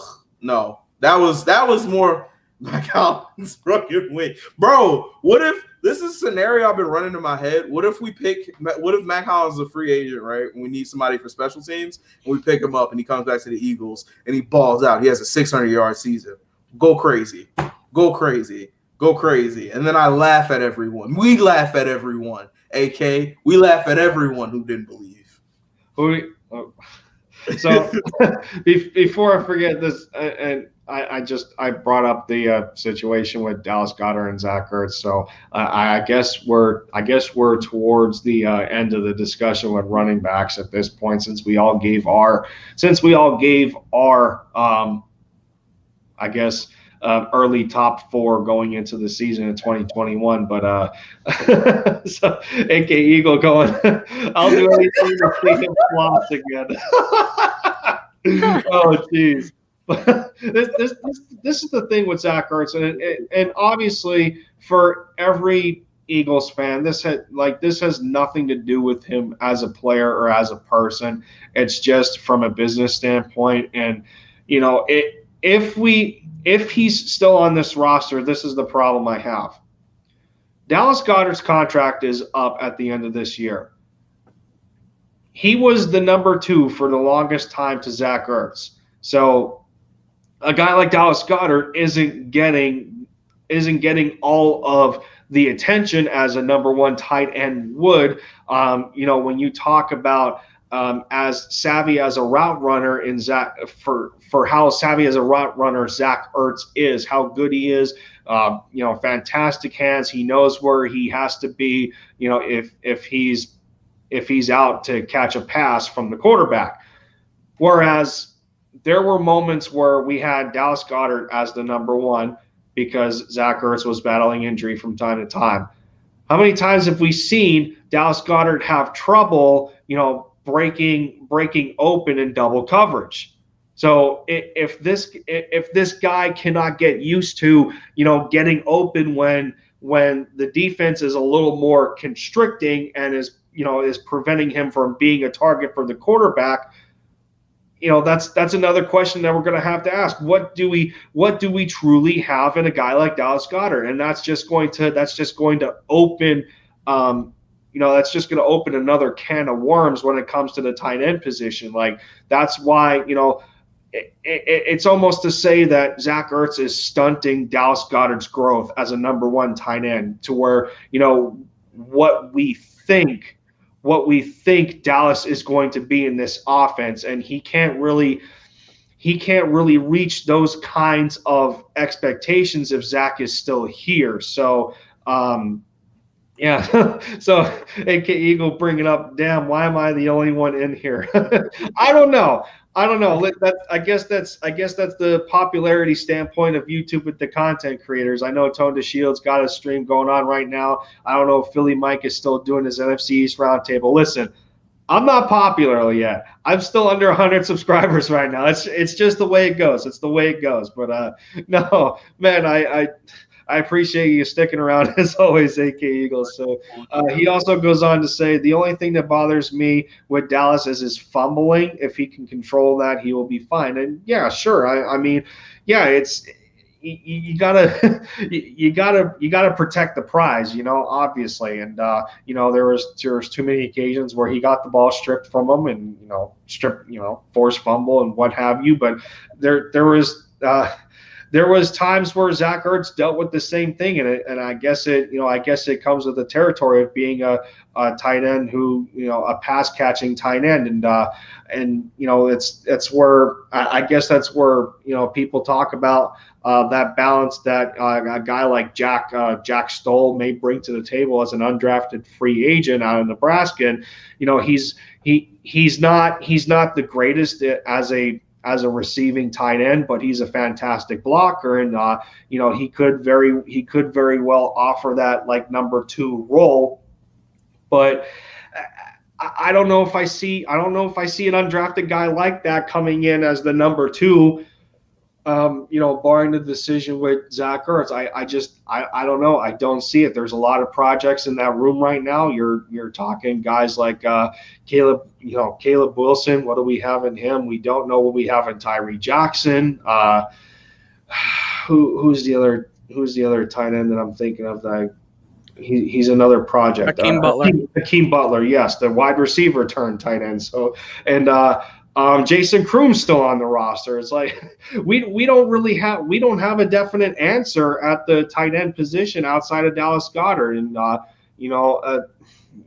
just feel that if Zach Ertz remains on this team, he's going to stunt the growth of Dallas, and then we're not going to know who we have in him as a tight end come time when his contract expires. It's so that's where I stand on the scenario with Zach Ertz and Dallas Goddard. Jordy, you want to jump in on that? Yeah, well, honestly, I think you keep Ertz around for a while, you see what he can do, and then you try to deal him at the deadline because Philly couldn't get what they wanted for him. Now, if his game takes a step back to what it used to be, you can probably get a second, third, maybe. If his game doesn't, you're looking at probably fifth, sixth, maybe even a seventh if teams finesse Philly. He would. Yeah, this would be his contract year. So whatever they're getting from him, if they're not planning to re-sign him, then we're gonna sell him for maybe like 2 sevenths or something like that. Yeah, and honestly, I think you just have to do 2 tight end where you say it's going to be situational. But you also got to say, well, in this situation of just I can put either one in, do I want Goddard or do I want Ertz? It all depends. If you want Noyak Zach or the young kid. Do y'all feel there's anybody else outside of the 2? Like Lindy, you said no. Do you feel there's somebody else, Jordy, outside of Zach or Dallas that could come in and that could come in and be serviceable? Honestly, I would have said Josh Perkins could be somebody you could have as a backup tight end, but he didn't get brought back. Yeah, so there's that. And that's my number one thing is that we didn't bring Richard Rodgers or a Perkins back. Namely Perkins. I don't know why we didn't bring him back. He seemed to always be able to come in and do his job and get us through a hump of not having anybody make any plays. So there's that. So here's my thing about stunting the growth, right? So before Zach Ertz, we had Brent Selleck, right? And before Brent Selleck, we had LJ Smith. And each one, LJ Smith wasn't nothing special. He was a nice, serviceable guy, but we knew Brent Selleck was going to be the guy. I think Brent Selleck ended up starting his second season, and we knew he was going to be the guy. And he was the guy in Philly until the day he left and retired or went to Dallas or Denver. No, Denver, Detroit. There we go. So I thought he retired. No, did he go to Detroit? I thought they cut him and then he retired. Oh, well, yeah. He was with Detroit for a second. I just remember them picking him up. I don't know if he played for him, but I remember they picked him up. But if he just went there, they cut him and he retired, then there's that. But either way, there's always been a passing of the guard is what I'm getting at, is that we were able to let Brent Selleck be the guy, and then Zach Ertz came in. And Brent Selleck still carved out his role as a blocker and an occasional pass catcher, but he was still the guy. Now, I feel you in this situation, it's a little bit different with Zach still being in the prime of his career and still being able to play. But I don't having more talent at the same position can't necessarily hurt you, especially with a coach that uses tight ends very heavy and everything like that. And again, to be straight up honest, if Dallas was going to win the job, he would have did it last season when Zach was having his off year and then also dealing with injuries. That would have been the time for us to be like, okay, cool, we can go ahead and saddle up all the way with Dallas and know that he's that guy. And I think if that would have happened, we would have actually probably been a little bit more forceful in trying to get Zach up out of here so that way we can figure out what we have with Dallas and then get the ball rolling on an extension with him. I don't think Dallas's growth will be stunted. I do think two things have gone against him, which have gone against, again, a number of players on this team. Injuries, and then also let's look at how the offense hasn't been up to snuff for the last couple of years. Again, he's been able to make some great plays and everything like that, but we haven't really seen him be able to take off because we haven't really seen the offense be able to take off. The last couple of seasons, it's basically struggled until we get to the last couple of weeks of the season, usually until like I said, 2019 was just till the playoff push when everything seemed to figure itself out. 2020 was a mess from start to finish. We had a couple of bright spots there at the end with Jalen coming in and being able to figure it out. But those were also with Zach Ertz on the field, him and Zach getting a rapport and everything like that. So do I think we're going to be able to keep both of them? No, we don't have the money for it. We're broke. Do I think we're going to be able to keep one of them? 100%.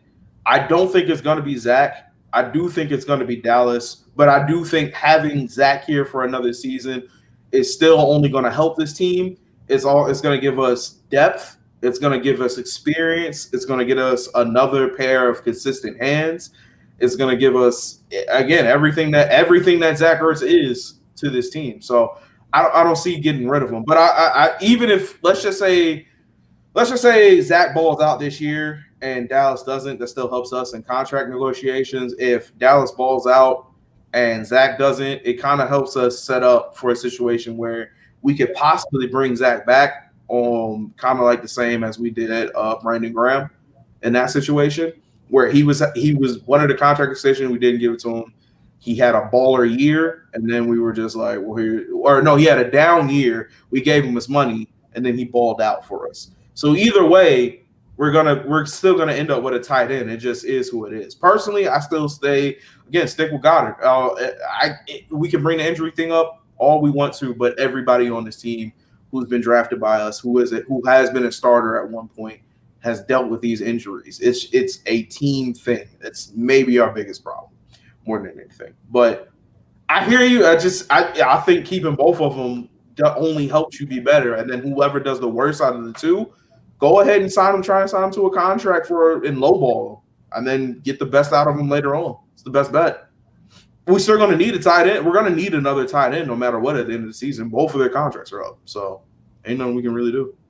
Yeah, I mean, it sucks that it's being limited to talking about a depth perspective. I mean, we don't even know the kind of Zach Ertz we're going to be getting either. But at the same time, y'all think his play decreased that much that we have to talk about two different Zach Ertzes though?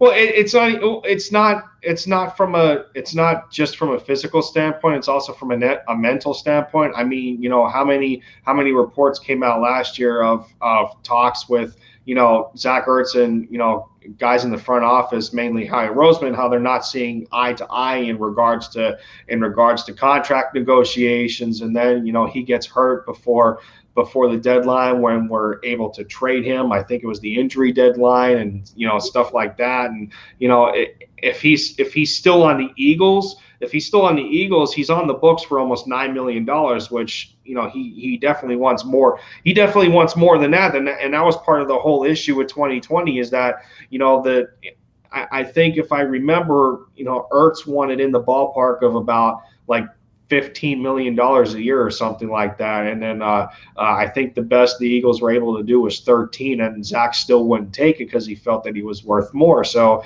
we can make an argument that he is. We can make an argument that he's the second best tight end in the game.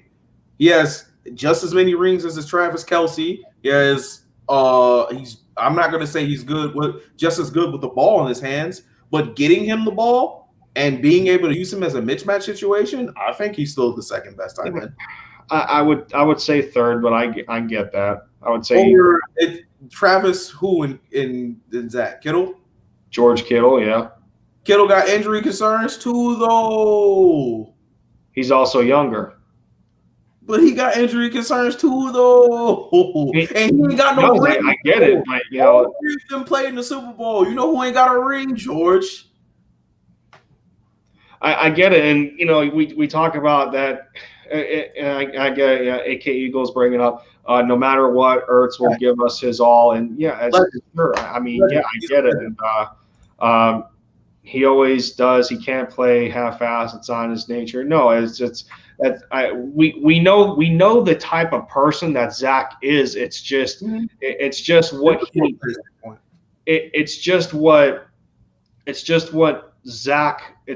Zach went through. I think it's just what Zach went through, in my opinion, where he felt disrespected in regard to that. He's not getting paid enough money due to the contributions to the organization, and I get it. He holds the record for most catches by a tight end, but why else does he hold that record? It's not just from a skill standpoint on the field. It's also from a standpoint that the weaponry at the helm of when number 11 was still here was very limited. Zach Ertz was the only one getting open at times where there was an over-reliance on him in the first place in the offense. So you going to him though. So the ball was going to Zach, and Zach still came up with the catches. Yeah, I get it, but I get it, but still, I get it.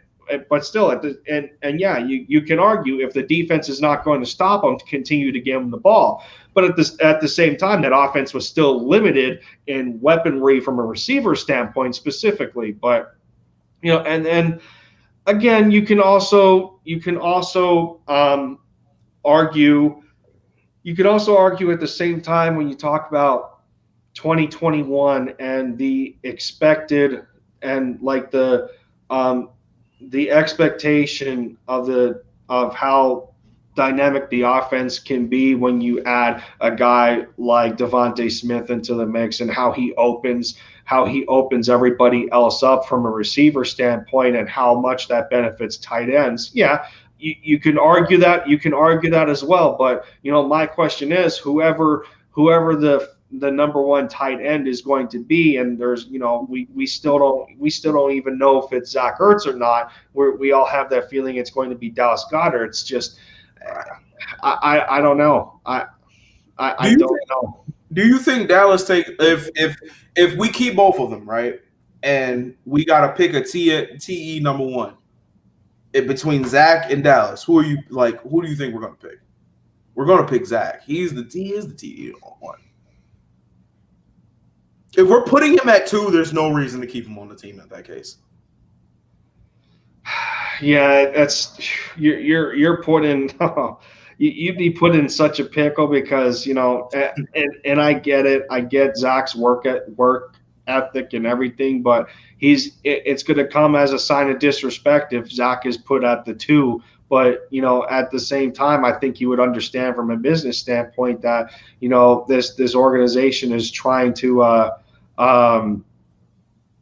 he's just trying to understand that, the organization, they're looking to move, organizations look to move on from players in their later ages, and they want to find out what they have in Goddard. So that would be such a sticky situation, man. And I really don't want to see it, because it's like, at the same time, I don't want to see a guy like Dallas Goddard walk out the door without a contract extension, and then we'd be starting all over at the tight end position.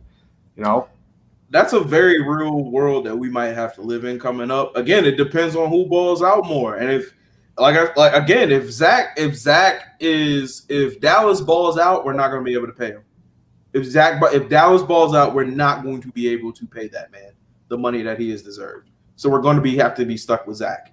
Our biggest hope is that Zach goes crazy this year, and that way we can either package him before the deadline to a team willing to make a playoff push, or we go ahead, keep him for the whole season, and then we just let whatever happens at the end of the season and try and extend Dallas and everything like that. But there's no foreseeable future where Zach is the tight end number 2 on this team, and then we're hoping that Dallas is keeping us afloat. Like, we're in trouble if we do that. And it's not a knock on Dallas. He can be a tight end number 1 one day, but like, even with him being better with the ball in his hands than Zach he's just a mismatch machine, bro.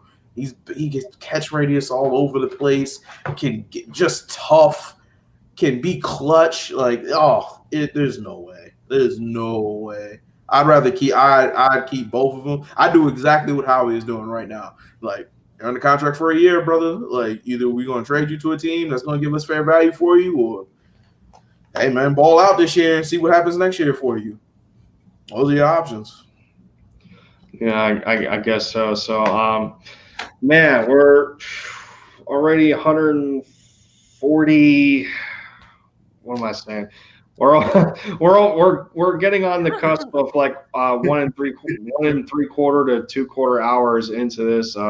Didn't expect it to carry on this long. We fell into a tight end tangent, which should honestly it should be a separate episode in itself, and I feel it's still going to be regardless, because we didn't talk about the tight end spot that much, and we still have other positions to go to on offense. I think the offensive line is going to be next, and tight ends, and I think that would. I don't think I'm gonna get into the quarterback position, because it's almost set in stone at this point. And but I think offensive line and tight ends will be next. But I guess we have any last closing thoughts on getting back to the running back position. So what we feel for 2021. If Elijah Holyfield is a part of the Eagles organization in any way that requires him to play the actual physical game of football, I will lose my mind. I don't even care. I don't even care who we have as the starting running back. To be totally honest with you, I could care less. Miles Sanders could drop completely to the last person on the depth chart. That wouldn't bother me as much as Elijah Holyfield being anywhere near this team in a playing capacity in any type of way. And if Boston Scott could somehow win a roster spot on this team, we need to be concerned over the other running backs who didn't make it. 100%. Those are my two things. If Boston Scott still somehow, some way finds a way on this team with Gamewell and with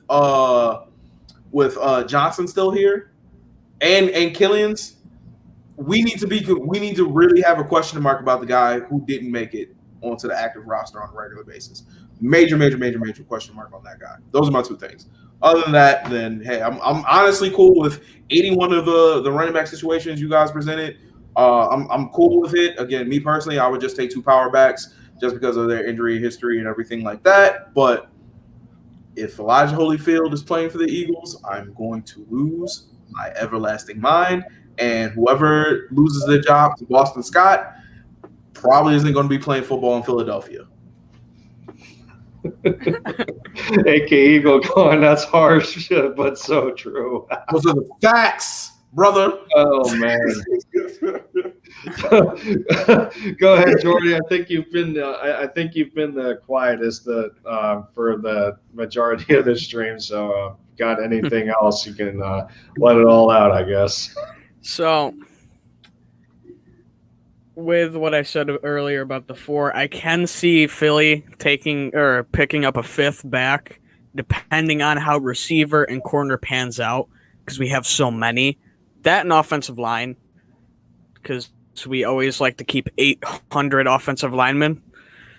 But we're going to go 4 by the end of the season. If there's that 5th spot, I can see any one of Howard, Huntley, or what's his name? Great. Or Boston Scott fighting for that spot. I can see it. Hashtag Scott Holyfield temper tantrum. There you go. You got something else to add. You got something else to add to Matt Collins, J Fizz. There you go. We're laughing now, but ain't nothing gonna be funny if he's on this. Oh, ain't nothing gonna be funny at all. Ain't nothing gonna be funny at all. I can't wait for the reaction when he makes the roster. Oh, geez. If he gonna happen. It's Philly. Watch the stream, Lindy, and we really need to make some changes immediately. It's Howie Roseman. He likes his guys who have no chance.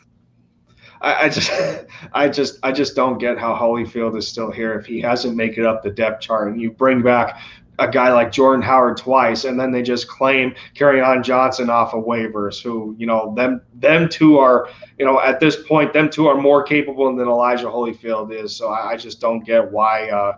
I just don't know why this is it's still a thing that he's on here. AK Eagle going hashtag in caps, you F this up, I'm dead. Oh man, true. It'll be hilarious the day that Elijah Holyfield still makes the roster, and then we'll have to get an immediate reaction if and when that happens, based on the official depth chart. And if Elijah Holyfield's still here, I gotta grab Jay Fizz as quickly as possible. So I'm on the next flight to Philly. I'm getting a press pass. I'm waiting until Howie comes in. I'm asking him directly, what do you mean he's on the roster? What do you mean? I know I've asked the question 5 times already. And tell me it again, because it still don't make sense. What are you talking about? You're paying him money to do nothing. What are you talking about? At that point, why not show up at the link at that point? I'm already there. They know me. I'm pulling up. We're past that point. I need real answers, bro. There's nothing you can tell me. Like no, none of it makes sense unless he has pictures. Unless he has the same pictures of Jeff that Howie has, that's been able to get him staying on the roster or on the team and not being fired. Unless he has those same exact pictures, like they were both there together and saw Jeffrey doing some very unsavory things. Those are the only answers that I'm okay with. Anything else, you can't tell me. You're lying to me. You're lying, and I don't appreciate it. You'll personally go and take his name tag off of his locker. I will, but it's not that I hate. Like the whole time, I would look at Elijah and be like, I like you as a person. I'm sure you're a great guy. You just can't play football here anymore, ever. You never really did, but just going forward, you can't though. Not here. Go somewhere else. Yeah, wasn't the last action he got was in a preseason game with the Carolina Panthers? I think so. You could literally tell me anything you want about the last time he played, as long because none of it was in an Eagles uniform. So I have no idea what he did. Okay, I don't know. Oh my goodness. What are you about to say, Jordan? It could be worse. He could be Corey Clement. I like Corey. You know what Corey actually contributed, though. Well, Corey wait. can put a highlight tape. But here's the thing: Corey was a shell of his former self after the leg injury, but Holyfield never got a chance. So, what if something could come out of Holyfield, unlike Clement? Corey's still seeing the field, though. There's Matter of fact, I'll do you one better. A broke knee Corey saw field work before Elijah. We saw Corey on one leg out there before we saw Elijah. And here's another thing. If you're saying, all right, Elijah, you've been here for 3 years, does that mean you give JJ another year, and even if he sees the field, if he doesn't get chances, he's gone? He's got to get out. There's nothing we can do. You've been through you've been through a terrible coaching regime, and I didn't hold that one against you at all in any way, shape, or form. You then got with the wide receiver coach that they believe in so much that they brought him back another year. Right, and we've seen a little bit of betterness out of it, but also you got caught in Doug Peterson running this team like Madden, or running his offense like Madden, and just going all verse all the time. So it was disgusting. So that's fair, and you haven't been healthy on a team that hasn't been healthy, so that's fair. However, he has to have something that I can hold on to through the season. And it doesn't help him that Travis Fulgham came in and was obviously better than him. And it doesn't help him that they drafted Smith. So you either come in here and ball out, and they're probably going to have to move him to the slot receiver spot, and that's fine because we really don't have a whole bunch of depth behind that one. But you gotta be consistent, bro. You got to do something. Otherwise, you out. There's no room for you here. None. The biggest gripe I have with the fact of Elijah Holyfield still on this roster is how it's like we didn't even necessarily hear of any improvement for that matter, especially when you had Deuce Staley as a coach. Like, something doesn't add up there, and it just doesn't make sense to me how he's still on this roster. If a legendary, I guess it's safe to say that Deuce Staley is a legendary running backs coach. He's pretty damn good at what he does. So if Deuce Staley can't get to Elijah and help elevate his game, then I don't know why he's still on this roster. But I guess time will tell. I'm guessing time will tell once again if we see him climb up the depth chart, but it's going to be pretty damn hard, especially who we brought in from the draft and, waiver claims. But, guys, we made it 2 hours. We made it just about 2 hours. So that was a lot of running back discussion. We got some tight end nuggets in there and, what have you. And part of carrying it this long was just due to the fact that Philly Foothills unfortunately had to reschedule due to power outages over in California for his area. So we're going to have to reschedule. It seems that the stream is going to be moved to Wednesday. But I'm gonna have to try and get something together tomorrow. I may do another early depth chart debate episode, or I might reach out to one of my fellow content creators and get a collaboration going. I don't know. I gotta work out some things, get some ideas going in my head and what have you, and go from there. But man, this was definitely a blast once again. With the two I guess Hall of Fame friends from Discord, and for over 2 years we've been going at it, whether it's with each other through opinions or against each other. We're still here for the same thing, bleeding green, talking about our favorite Philadelphia Eagles. And once again, guys, I appreciate the amount of time that you've dedicated to this stream, and even hanging with me and watching some of the content. So there was people in the chat looking for your Twitters. So specifically, AK Eagles was looking for Jordy, your Twitter, and Jay Fizz, your Twitter. So shout yourselves out, and we can close the show. You can go ahead, Jordy. I am at Jordy Fighter 141 on Twitter. I also have a backup account, but I'm not. It's just for backup, just in case, because I've had it happen before I lose an account. So Ooh. I'm there. There's updates about the Common Flock and everything, and even some interactions with these guys.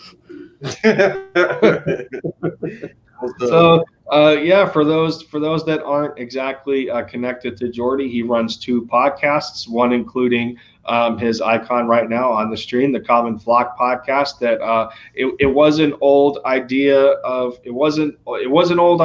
ours. It didn't for reasons that are I don't know how to put it. I guess the concept necessarily didn't fall through. I guess due to the fact of me not really being a part of the universe of YouTube as a content creator. But since I got myself out there, it's been a lot easier to do stuff like this. So he's got the Common Flock podcast, and he's got a second podcast for the Notre Dame Fighting Irish in the big Fighting Irish stand that he is in the Golden Dome podcast. So you can check him out there for your college needs, especially when it comes to college football, as Jordy is running 2 podcasts. So he's got a lot on his plate, and Jay Fizz, where can everybody find y'all? Yeah. Hey, listen, real spell, Jordy is one of the best talent scouts I've ever seen in my life. He told me somebody was going to be a star, and they were a star. So I ride with him on college football, anything. So I rock with him. Definitely go check his page out. If you're looking for me, my Twitter is JDOTRELL, J.Rel, at J.Rel. So just come look me up. I always say what's up to everybody. I always follow back. I do Eagles rants. I talk about music and other extracurricular activities. So there's that. Yeah, man. I'm going to be on my YouTube a lot more. Again, thank God for these 2 getting me in the mood to really get my stuff together and really put out content. I don't know if it's always going to be Eagles related content, but it'll be something. I'll put something out. So just follow my YouTube. It's at JFizzleDizzle, same as my name on the screen. And yeah, man, just come by, say what's up, go ahead, subscribe. We'll figure it out as we go. Always want to say thanks to Lindy and Jordy, man. Always enjoy talking to you guys and doing debates with you guys and hearing how you guys' minds work and having my mind blown in many different ways. It's always a good time, bro. I always love it, man. Love talking about you, bros. Yeah, I mean, I remember Jay Fizz and I had the idea at one point of starting a channel concept where it was some NBA talk in there. I think too. We would have combined Eagles talk with some. I think it was general NBA, but I don't remember. I think we would have combined some things and talk history or whatever. But I mean, we never know where we don't know where our channels are going to take us. But like I said, I'm always down for whatever. The reason why I fell through was 100% my fault, guys, because I had to get my computer fixed up and I kept moving around. So now that I'm somewhere safe or somewhere not safe but stable, I don't know why I said that, but now that I'm somewhere stable and I like where I'm at, then and I got my computer together, I'm always down for content and everything like that. So yeah, man.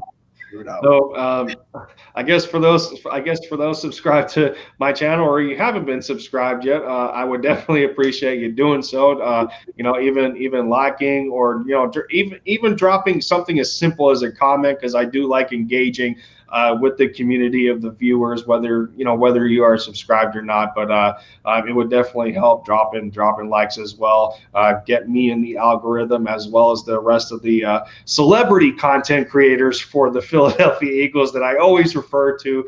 Obviously the guys like Lord Brunson and Joey Shakes and Philly 500 and what have you. All those other guys. The celebrities in the game, the veterans. Chris, the squad. Yeah. Definitely. So I appreciate everybody that has come out for episode 2 of the early depth chart debate. We went over running backs today. I'll keep you guys posted on what my next episode is going to be. There could, again, there's going to be a possible collaboration with the Nest Out West and Philly Foothills on Wednesday. So far, that's what the scheduling is turning out to be.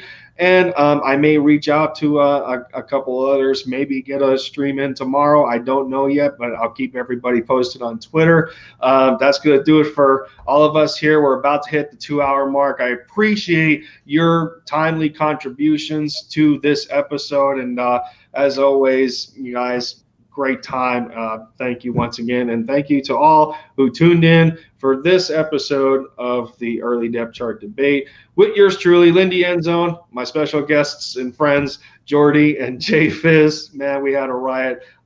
Thanks, guys. Take care, everybody. Bleed green. Look out for yourselves. And I'll see you guys next time. Later. Bye.